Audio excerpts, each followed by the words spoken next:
네, 은혜로운 찬송 진심으로 감사드립니다. 우리 옆에 분하고 좀 인사하고 그리고 하나님 말씀 듣도록 하겠습니다. 사랑을 축복합니다. 네, 옆에 분하고 네, 반갑습니다. 네. 코로나가 오면서 교회에서 가장 타격을 받는 게 교제가 없다는 거예요.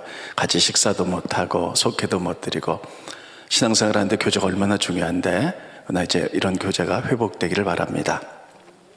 오늘 여러분들에게 야곱에 대해서 말씀을 전하는데 특별히 야곱의 외삼촌 라반의 집에서 어떻게 20년을 살았는지 이 부분을 중심으로 말씀을 전하도록 하겠습니다.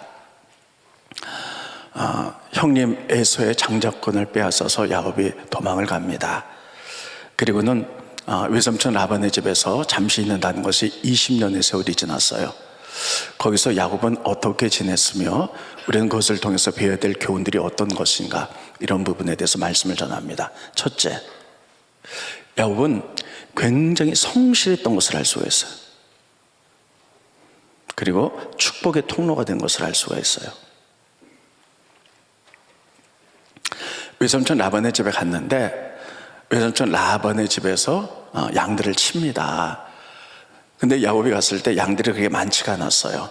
근데 야곱이 아주 성실하게 기도하면서 양들을 치니까 양이 번성해서 굉장히 많아져서 외삼촌 라반이 부자가 됐다. 성경이 그렇게 기록하고 있습니다. 스크린 보십니다.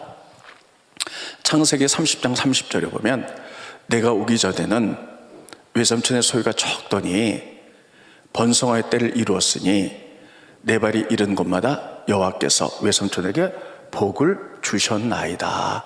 그러니까 처음에는 외삼촌 라반이 재산이 적었는데 야곱이 아주 성실하게 하다 보니까요, 외삼촌 라반의 집이 놀랍게 축복을 받았다는 거예요. 근데 이것을 외삼촌 라반도 인정을 합니다. 스크린 보십니다. 라반이 야곱에게 이르되 여호와께서 너로 말미암아 내게 복 주신 것을 내가 깨달았나니. 그러니까 외삼촌 라반이 말하는 거예요. 야, 하나님이 너를 통해서 나를 복 줬다, 이렇게 말하는 거죠.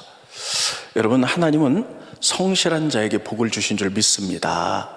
근데 이 야곱의 혈통이 DNA가 그의 아들 요셉에게도 내려가요.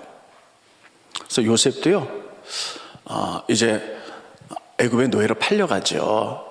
그래서 시대장 보디발 집에 있었는데 아주 성실하게 기도하면서 그 가정을 돌봅니다. 그랬더니 하나님이 그 성실함을 통해서 특별히 보디발의 집에 복이 내렸다. 성경이 그렇게 돼 있어요. 스크린 보시죠. 그는 보디발이죠. 요셉에게 자기의 집과 그의 모든 소유물 주관하게 한 때부터 여호와께서 요셉을 위하여 애굽 사람의 집에 복을 내리심으로, 자, 요셉 때문에 그 가족이 복을 받았어요. 그래서 여호와의 복이 그의 집과 밭에 있는 모든 소유에 미친지라.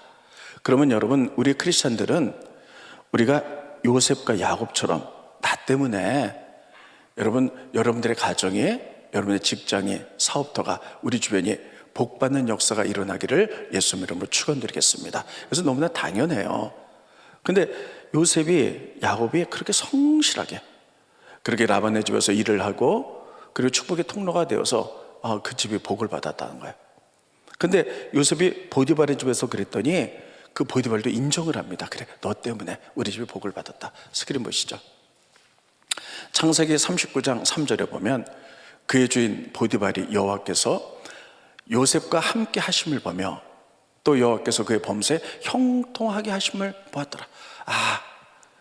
요셉이 하나님의 사람이구나, 하나님 요셉을 통하여 우리를 형통하게 만드는구나, 다 인정하는 거예요.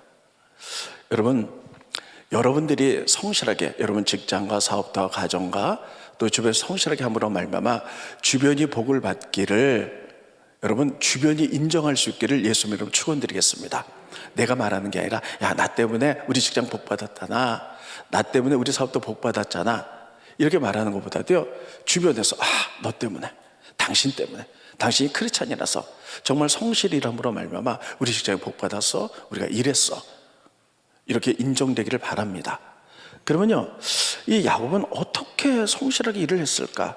이 부분이요, 성경에 잘 나타나고 있어요. 스크린 보시죠. 창세기 31장 38절로 40절에 보면 이렇게 쓰고 있습니다. 야곱이 고백하는 거예요. 내가 이 20년을 외삼촌과 함께 하였거니와 외삼촌의 암염소들이 낙태하지 아니하였고, 다 이 양들이나 염소가 임신하면 낙태하기 쉬운데 다 내 복을 줘서 잘 돌봤기 때문에 낙태하지 아니었고, 또 외삼촌의 양떼와 순양을 내가 먹지 아니했으며 내가 이거 가운데 뒤로 먹고 빼돌려서 재산 축적하지 아니했습니다. 또 동물들에게 물려 찢긴 것은 내가 외삼촌에게로 가져가지 아니하고 낮에 도둑을 맞았든지 밤에 도둑을 맞았든지 외삼촌이 그것을 내 손에서 찾음으로 내가 스스로 그것을 보충하였으며. 여러분, 열심히 하다가 도둑 맞고 그 동물들이 잡아먹은 거는요, 자기가 다 배상했다는 거예요. 40절 그 다 같이 한번 읽어볼까요? 시작. 내가 이와 같이 낮에는 더위와 밤에는 추위를 무릅쓰고 눈 붙일 겨를도 없이 지냈나이다. 저는 40절 보면서요, 그가 얼마나 성실하게 했는지 알 수가 있어요. 낮에는 그 더위, 밤에는 추위를 무릅쓰고 눈 붙일 겨를도 없이 내가 정말 성실하게 일했습니다. 그 성실성이 나타나죠. 근데 그거 보고요, 주변에서 다 인정하는 거예요. 너 때문에 복 받았어. 여러분, 우리는 세상에 영향력을 끼치는 사람들이에요. 그래서 여러분, 우리들이 직장에서 또 사업터에서 또 우리 주변 사람들에게 이렇게 성실하게 일함으로 말미암아 그들이 복을 받고 인정받는 여러분들 되시기를 예수님 이름으로 축원드리겠습니다. 그렇게 되면 어떤 일이 벌어지냐, 여러분, 이렇게 남에게 것에 충성하면 하나님 결국 나를 축복한다는 거예요. 나를. 이게 하나님 일하시는 섭리예요. 스크린 보십니다. 넘겨주시고요. 네. 누가복음 16장 12절에 보면 너희가 남의 것에 충성하지 않으면 누가 너희 것을 너희에게 주겠느냐. 이거 거꾸로 말하면 이거예요. 다르게 말하면 너희가 남의 것에 충성하면 너희 것을 주겠다는 거예요. 많은 사람들이 이렇게 얘기를 해요. 직장 다녀도 뼈 빠지게 고생해봤자 직장 좋은 일만 시켜, CEO 좋은 일만 시켜, 사장 좋은 일만 시켜, 이렇게 말하는데 그렇게 말하지 마세요. 성경은 그렇게 말하라고 한 적이 한 번도 없어요. 네가 남의 것에 충성하고 성실하면요, 결국은 하나님이 그것 보고 너를 축복하겠다는 거예요. 이 대표적인 것이 다윗 왕이잖아요. 다윗 왕이 어렸을 때 양을 쳤는데 양 한 마리 한 마리를 너무너무 귀중하게, 정말 소중하게 다뤘어요. 그래서 번성하게 만들었어요. 하나님 그거 보셨어요. 저렇게 미물인 양도 한 마리 한 마리 이렇게 정성껏 키우는데 저에게 나라를 맡기면 백성 하나하나를 저렇게 잘 돌보겠다. 그래서 결국은 여러분, 이 다윗이 왕이 되지요. 그러니까 남에게 충성하고 남에게 성실하면요, 결국 내가 잘 된다는 사실을 기억하시기를 예수님의 이름으로 축원드리겠습니다. 여러분 가운데 직장 다니면서 나 혼자가 때려칠 거야, 나 사업할 거야, 이렇게 마음 먹는 분들이 있어요. 여러분, 사업 잘 되길 바라고 내 것을 받으려면 현재 몸담고 있는 남의 것에 충성하시기를, 성실하시기를 예수님의 이름으로 축원드리겠습니다. 성경 말씀이 그렇게 기록되어 있기 때문이에요. 이게 하나님이 일하시는 섭리예요. 자, 이렇게 성실했어요. 근데 두 번째, 우리가 야곱의 생애를 통해서 깨닫는 것은 하나님은 공의의 하나님. 네. 외삼촌 라반의 집에서 그렇게 성실하게 일을 했어요.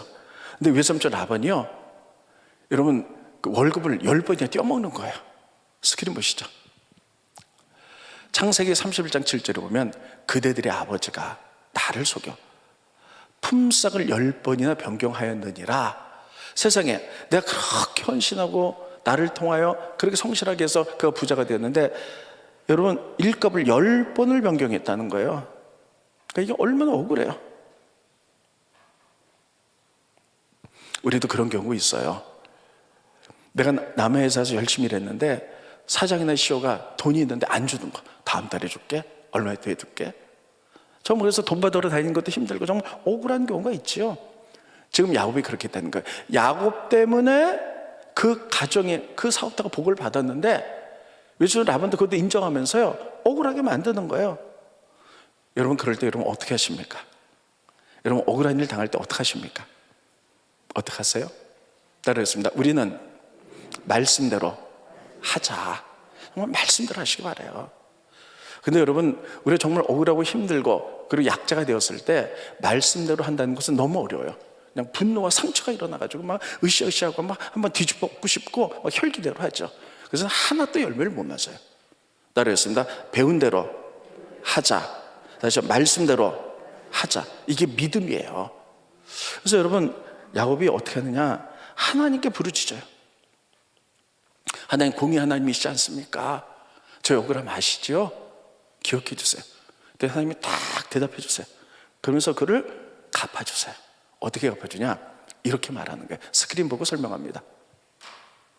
창세기 31장 11절로 12절에 보면 꿈에 하나님의 사자가 야곱에게 말씀하시기를 야곱아 하시기로 내가 대답하기를 여기 있나이다 하며 이르시되 내 눈을 들어보라. 양떼를 딴 순양은 다 얼룩무늬 있는 것, 점 있는 것, 아롱진 것이니라. 라반이 내게 행한 모든 것을 내가 보았다. 네가 억울함 당하는 거 보았는데 좀 양떼가 많지. 그런데 외삼촌 라반에게 요구해라. 양떼가 흰 양떼가 많잖아요. 그런데 얼룩지고 그리고 얼룩덜룩한 거 그거 달라고 얘기해라. 그럼 그게 네 것이 될 것이다. 이렇게 얘기하는 거예요.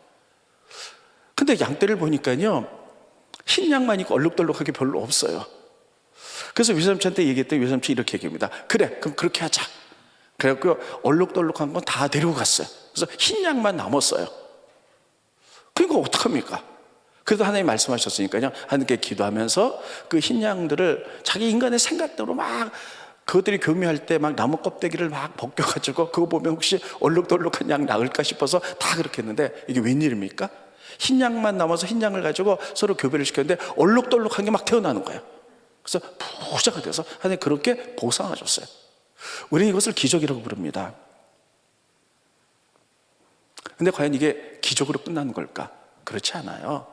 하나님은 천지 만물을 지으신데 질서 있게 천지 만물을 다스리도록 하세요. 지금은 과학이 발달했지만 그 옛날에는 과학이 발달하지 못했죠. 그래서 하나님이 그 질서대로 어떻게 것들을 이 세상을 변화시키고 나가는지에 대해서 전혀 무지했어요. 근데 하나님은 당신의 창조 질서를 어긋나지 않고 축복하신 거예요. 우리가 중학교 고등학교 다닐 때 멘델의 유전 법칙이라는 것들을 아마 배우셨을 거예요. 거기 보면 이렇게 돼 있어요. 완두콩이 동그란 게 있고 약간 울퉁불퉁한 게 있어요. 근데 두 개 교배를 시키면요 그 다음에 어떤 것이 태어나느냐 그러면 동그란 것들이 많이 태어나요. 그리고 울퉁불퉁한 것은 하나 두 개나 태어나요. 그러면 이 동그란 완두콩에는요 겉으로 보면 동그랗지만 울퉁불퉁한 완두콩의 DNA가 다 들어가 있는 거예요. 겉으로 보기엔 동그랗죠.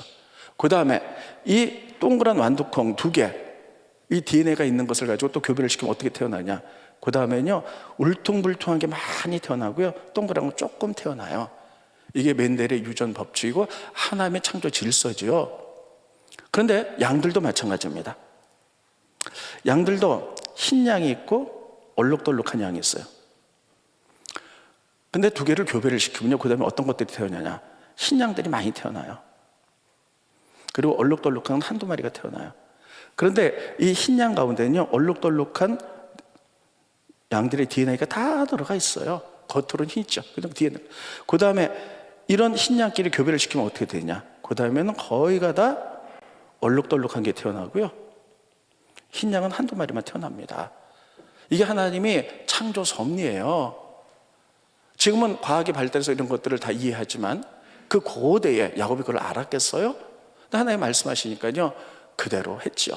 라반은 이 얼룩덜룩한 양 뺏길까 봐 다 뒤로 빼돌렸어요. 그 흰 양만 남았어요. 그래서 흰 양을 야곱이 말씀대로 교배를 했더니 얼룩덜룩한 양들이 많았다는 거예요. 그래서 야곱이 부자가 되었다. 하나님이 이렇게 보상하셨다. 성경이 그렇게 기록하고 있습니다. 그게 뭐냐면 따라했습니다.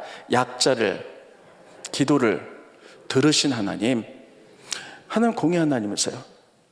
하나님 모든 사람 평등하게 지으셨고 모든 사람이 다 잘 살기를 원하시죠. 이스라엘 민족이 공의 하나님 때문에 애굽에서 나온 거예요. 이스라엘 민족이 이집트에서 노예 생활했죠. 얼마나 고통스러워요. 근데 하나님께 부르짖었어요. 하나님, 애굽 사람들의 채찍이 우리가 너무 고통스럽습니다. 똑같은 사람으로 태어나서 여러분, 이게 힘에 의하여, 힘에 논리하여 누구는 다스린 자가 되고 우리는 고통적인 노예가 됐습니까?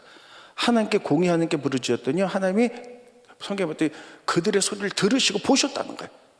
그래서 그들을 모세를 통해서 구원해내지요. 그래서 가나안 땅에서 평등하게 살아갈 수 있도록 이게 공의의 하나님이에요.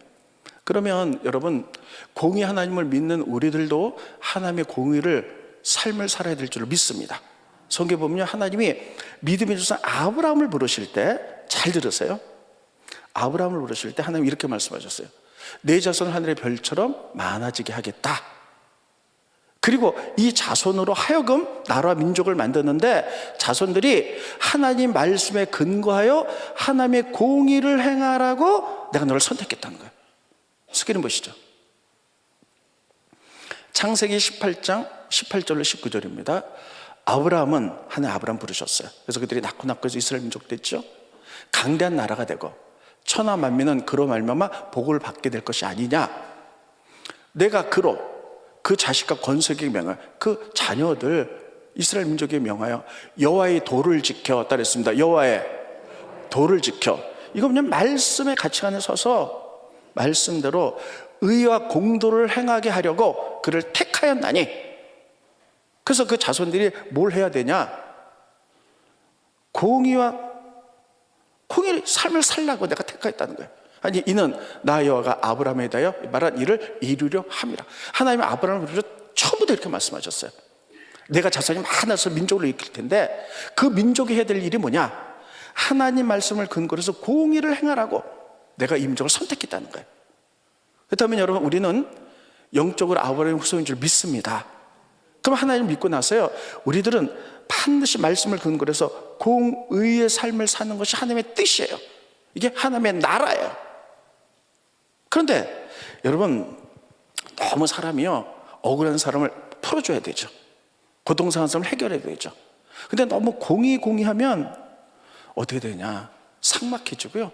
너무 공의하면 바리새인들이 돼요.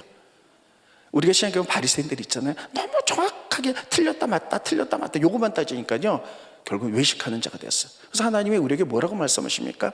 하나님이 이 땅에 하나님 나라를 위해서 다스리는 게 뭐냐? 하나님의 기본이 공의와 정의인데 그 앞에 반드시 사랑이 있다는 거예요. 그렇습니다. 사랑이다.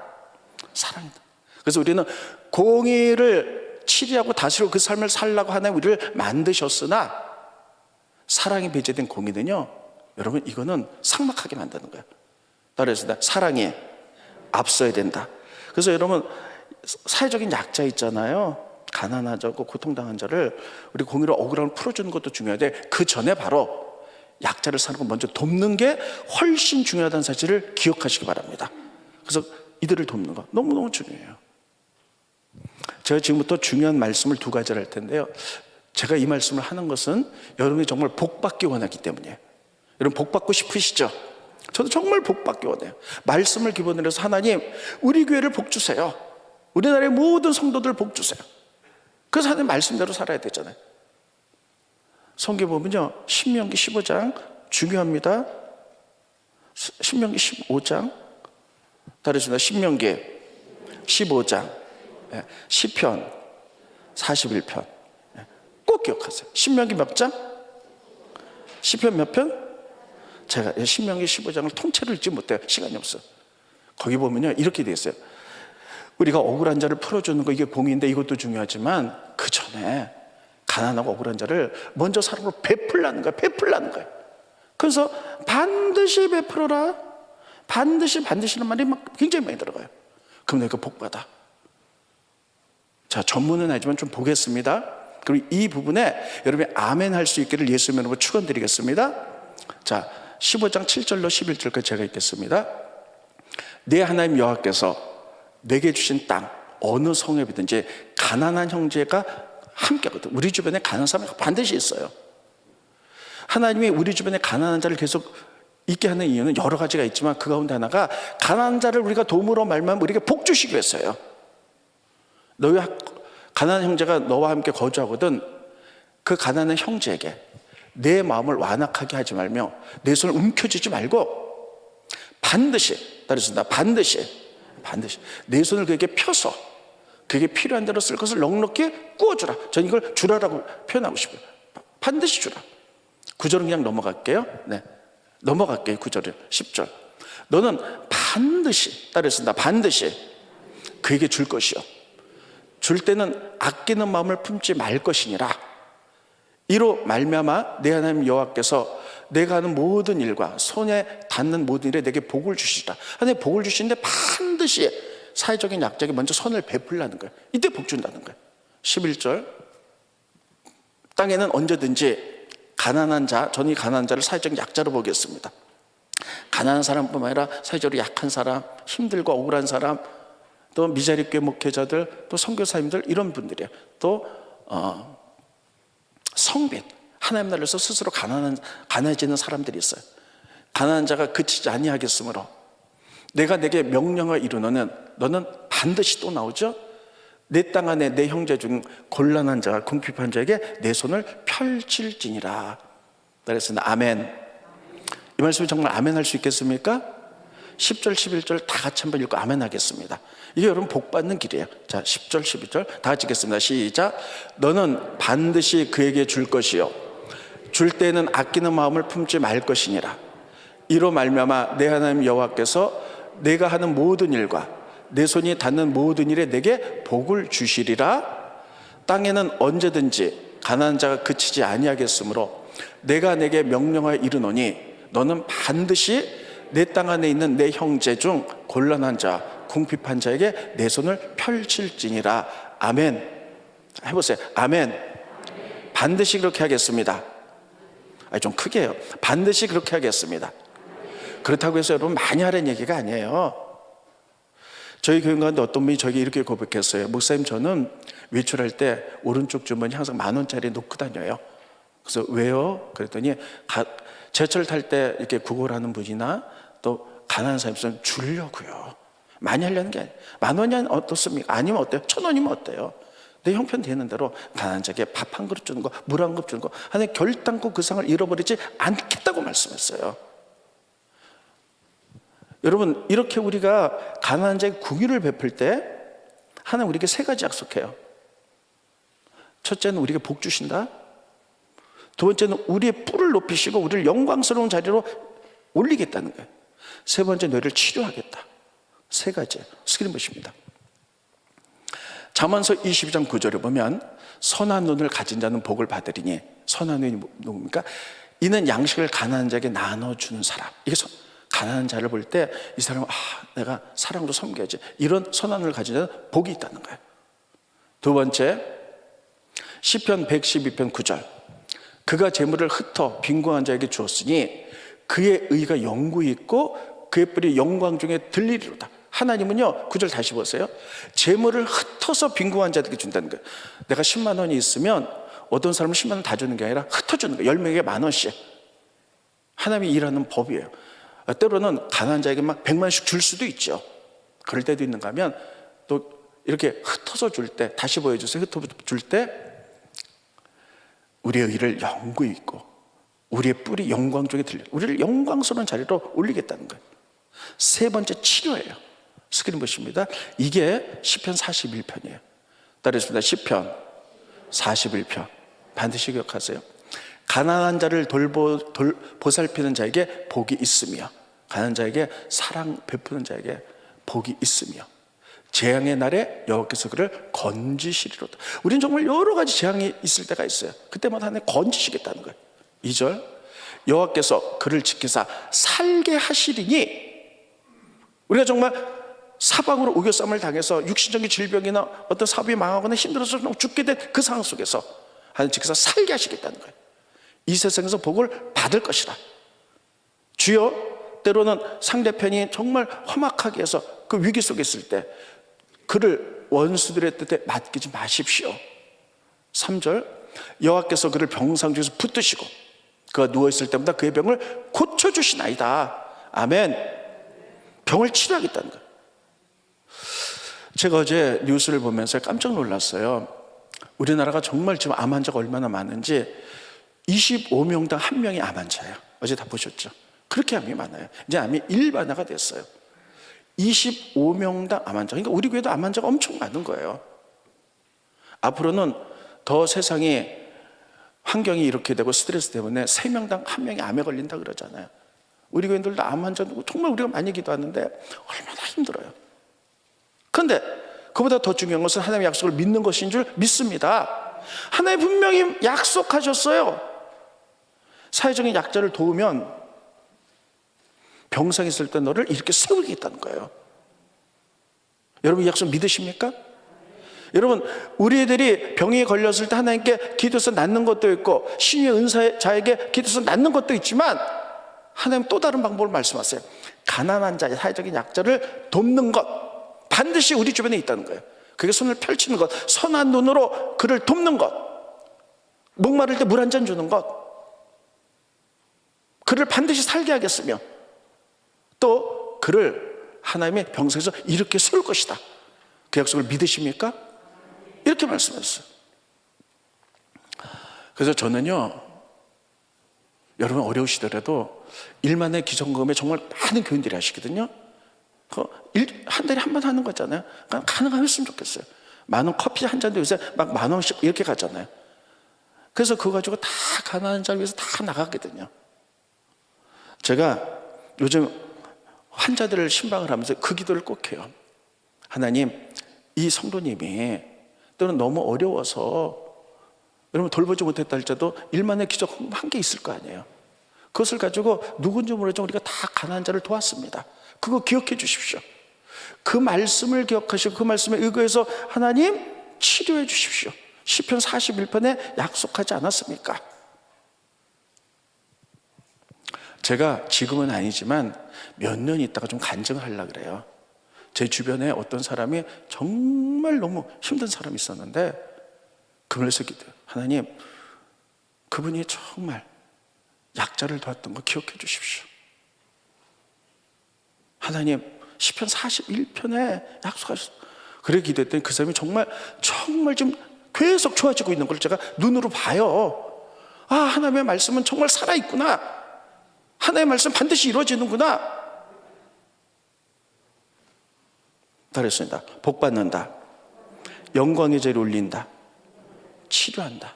이 치료는요, 육신적인 질병뿐 아니라 여러분 우리가 정말 사망의 골짜기에 있을 때 우리를 지키신다는 거예요.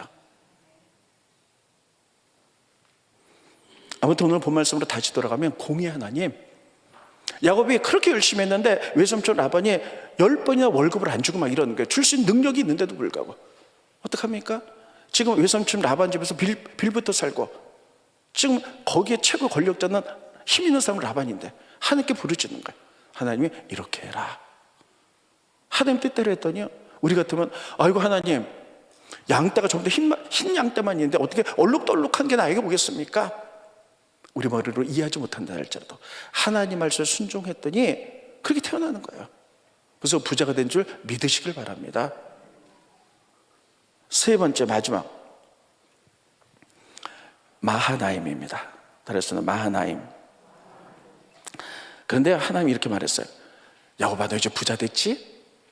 네가 형님을 피해서 도망올 때 하나님이 약속했잖아. 반드시 가나안 땅 너에게 주었으니 돌아와라. 그래서 하나님이 이제 돌아가라는 거예요. 그래서 외삼촌 라반의 집에서 20년 만에 부자가 돼서 자기 가나안 땅으로 돌아가요. 돌아가는데 머릿속에 고민이 있어요. 형님 해서 이 여사가 나를 죽이려고 할 텐데, 야, 이 제사이랑 다 죽으면 어떡하나, 이 고민. 근데 하나님이 가라 그랬어요. 이제 가면서도 계속 고민하는 거예요. 그런데 하나님이요, 이렇게 하세요. 스크린 보십니다. 창세기 32장 이제 돌아가는 장면이거든요. 1절로 2절을 보면 야곱이 길을 가는데 하나님의 사자들이 그를 만난지라. 야곱이 그들을 볼 때 이르기를 이는 하나님의 군대라 하고 그 땅 이름을 마하나임이라 하였더라. 그랬으나 마하나임. 그래서 이제 막 고민하면서 형님께 가면 우리를 죽일 거고 재산 다 뺏어갈 텐데 어떡하나. 근데 가는데요, 이 강만 건너면 이제 형님을 만나는 거예요. 근데 거기서요, 천사들 마하나임이 무슨 뜻이냐면요, 두 영의 진이에요. 그게 뭐냐면요, 천사가 그룹으로 두 부대가 있었다는 거예요. 여러분, 천사가 두 부대가 영으로, 막 수십 명의 천사들이 두 부대가 있었다. 두 영의 진이 이게 마하나임의 뜻이거든요. 이걸 보면서 가는 거예요. 그러면 천사가 뭐합니까? 보호하는 거잖아요. 그러면 한 수십 명의 천사 하나만 그룹 하나만 있어도 야곱을 보호할 텐데 왜 두 영을 허락하셨을까? 야곱은 여기서 힘을 얻습니다. 하나는 에서의 칼날로부터요 야곱을 보호하는 거예요, 천사들이. 또 하나는 천사 그룹은요 강 건너서 에서의 마음을 녹이는 거예요. 에서에게 가서요 복수하고 싶은 마음이 없어지도록, 용서 마음이 세워지도록 그렇게 해요. 그리고 그날 밤에 그 야곱이 야복강 가서 그렇게 기도하잖아요. 그 다음 날이 됐습니다. 형님 에서를 만나러 가는데요 밤새도록 형님 에서가 그 마음이 다 용서하는 마음으로 다 변했어요. 그래서 동생 야곱을 만나는데 다 용서하고 다 끌어안고요 잘 왔다 이러면서요 같이 이제 가난 길로 가잖아요. 두 영의 천사가 하나님 보시고, 여러분 이렇게 우리가 하나님의 하라는 일들을 순종하며 나갈 때 때로는 위험이 있고 원수들이 있고 고통이 있고 어려움이 있지만 하나님은 두 영의 천사를 통하여 우리를 때로는 보호하시고 상대편의 공격을 막아주시고 의의 길로 가게 하실 줄로 믿습니다. 그래서 여러분 이 마하나임을 지나면서 야곱이 힘을 얻는 거예요. 그래서 하나님 감사합니다. 하나님이 하라는 그 일을 했을 때 한 무리의 천사들은 나를 보호하시고 한 무리의 천사들은 에서의 칼날을 못 막도록 용서하도록 이렇게 하셔서 잘 화해 길이 열리는 거예요. 올해 우리가 하나님 말씀에 순종하여 인생을 걸어갈 때 때로는 두려운 일들이 있고 원수들이 있고 힘든 일이 있지만 하나님은 마하나임의 두 영의 천군 천사의 그룹으로 우리를 보호하시고 상대편으로부터 공격을 막아줄 줄로 믿습니다. 제가 올해 이제 1월부터 벌써 3번 이런 설교를 해요. 하나님 우리의 방패 되신다. 다르세 두려워 마, 내니 안심해, 달리다굼. 그래서 3절 이 설교를 했어요. 왜냐하면 정말 어떤 일이 벌어질 줄 모르는 거예요. 어떤 분이 위정자가 되어서 세상이 어떻게 바뀔까 하는 그런 두려움, 또 이 코로나가 앞으로 또 변이가 생겨서 뭐 잘못되지 않을까 하는 두려움, 경제가 회복될까. 그리고 3분은 조금 시간이 있으니까 제가 조금 더 말씀드릴게요. 저는 TV를 보면서 이 다큐나 이 특별히 이렇게 서로 이렇게 자담회하는 거, 강의 이런 걸 굉장히 좋아합니다. 지난주에 무슨 요일인지 모르겠는데 젊은이들과 그리고 젊은 CEO들과 그리고 서울대학교의 경제 박사들이 나와서 강의하는 걸 들었어요. 그걸 보면서요 너무너무 제가 충격을 받았어요. 우리나라가 역대 대통령, 그거 보신 분들이 있을 거예요. 역대 대통령 때부터 경제가 5년마다 1%씩 마이너스 성장했다는 거예요. 5년마다. 올해는 1%라는 거예요. 근데 이번에는 대선에 누가 대통령이 되든 상관없이 1%가 마이너스 성장해서 이제 0%가 된다는 거예요. 그 다음에는 마이너스 1%, 이렇게 5년마다 이게 통계가 그렇게 되어 있어요. 이거 막 젊은 CEO들이 거기서 보면 막 한숨을 쉬는 거예요. 통계가 다 이렇게 됐어요. 5년마다 박근혜 대통령 때부터 시작해서 뭐 이명박 대통령 다 1% 마이너스 성장이 전부 다. 여기에 대처하는 방법, 이걸 들으면서 저도 막 아찔하더라고요. 이거 어떻게 대처해야 될까? 물론 그분이 여기에 대처하는 방법에 대해서 자세히 말씀을 주셨어요. 그거는 이제 제가 지금 하자면 너무 길으니까 집에 가서 이제 이 TV를 한번 다시 한번 재시청하시기 바랍니다. 거기 보면 창조성, 젊은 사람. 우리가 좀 더 얘기할게요. 80년대, 70년대, 90년대는요, 우리 고도의 경제 성장이 있잖아요. 그러면서요, 그런 경제 성장에 나가기 위해서 외국에서 있는 거 그대로 가져다가 기술 대표에다 그대로 판박이를 했어요. 그러니까 교육적인 열이 찍어내듯이 다 똑같아요. 창조성이 하나도 없다는 거예요. 근데 외국에서는요, 정말 창조적인 교육을 막 하죠. 그래서 여러분, 막 굉장한 일들이 벌어지잖아요. 그래서 그분들이 막 굉장한 경제를 움직여 나가잖아요. 그래서 창조적으로 되지 않으면 맨 방에 밖에 이거 있기 때문에 겉으로는 대기업에 의해서 막 성장하는 거다 마이너스 1%, 마이너스 1%, 마이너스 1%. 다 올해는 누가 대통령이 되든지 간에 이제 마이너스 1% 성장이 저하된다는 거예요. 이겨내는 방법, 정말 창조적인 우리들이 생각을 하는 것. 그래서 창조적인 경제를 이루어 나가는, 이렇게 이제, 그런데 제가 지금 다 말씀드렸어요. 아무튼 이것을 보면서요, 두려운 거예요. 젊은이들도 두렵고 다 두려워요. 앞으로 어떻게 될 것인가. 근데 하나님은 말씀합니다. 따르겠습니다. 다르세이, 두려워하지 말아라. 다시요, 다르세이, 두려워하지 말아라. 내니 안심하라. 하나님이, 아브라함이 막 내 나라 왕들과 전쟁에서 이겨서 돌아왔을 때, 근데 그들이 해코지 잡고 두려워했을 때 하나님이 두려워하지 마. 내가 너의 큰 방패 될 거야. 방패 될 줄로 믿습니다. 하나님이. 하나님 다르세이, 두려워하지 마. 내니 안심하라. 하나님 말씀하세요. 또 오늘 본 말씀 보면 마하나임이세요. 두 영의 천군 처소를 통해서 우리 쪽에서 보호하시고 상대편으로부터 해코지 당하셔도 보호할 줄로 믿습니다. 하나님의 자녀는 하나님의 약속을 믿는 사람들이 하나님의 자녀예요. 그 약속을 믿고 아멘하며 그 약속을 붙들고 나가는 자들이, 그런 자에게 약속의 성취가 이루어질 줄로 믿습니다. 그래서 저는 이 말씀을 믿기로 했어요. 어떤 상황이어도 하나님 우리를 이끌어 가실 것이다. 아멘. 창조적인 경제, 하나님 믿는 자에게 하나님이 그런 지혜를 주실 것이다. 지식을 주실 것이다. 우리가 일어날 수 있다. 할 수 있다는 거예요. 저도 때로는 두려워요. 코로나 때문에 교인들이 정말 힘들어지면 어떡하나 기도하면서, 그때마다 다르세요, 두려워하지 마라. 방패로 막아주실 거야. 보호하실 거야. 인도하실 거야. 그리고 말씀대로 우리가 가난한 자에게 1,000원짜리 하나 줬다고 하나님이 우리를 치료하실까? 그건 세상적인 가치가 아니고요, 하나님이 말씀하셨다면 그렇게 될 줄로 믿습니다. 그 말씀을 붙들고 우리가 나갈 때 그동안도 축복하신 하나님께서 앞으로도 우리의 삶을 축복하실 줄로 믿습니다. 다시 한번 결론 지면, 믿음이라는 것은 주일날 와서 예배만 드리고 가는 게 믿음이 아니에요. 하나의 약속, 성경대로 살기로 결정하는 사람들이에요. 그렇게 되시기를 예수님으로 축원드립니다. 그럴 때 하나의 지혜와 지혜를 주셔서 우리가 잘 될 줄로 믿습니다. 형통할 줄로 믿습니다. 치유될 줄로 믿습니다. 기도하겠습니다. 고마우신 주님, 은혜를 감사함을 드립니다.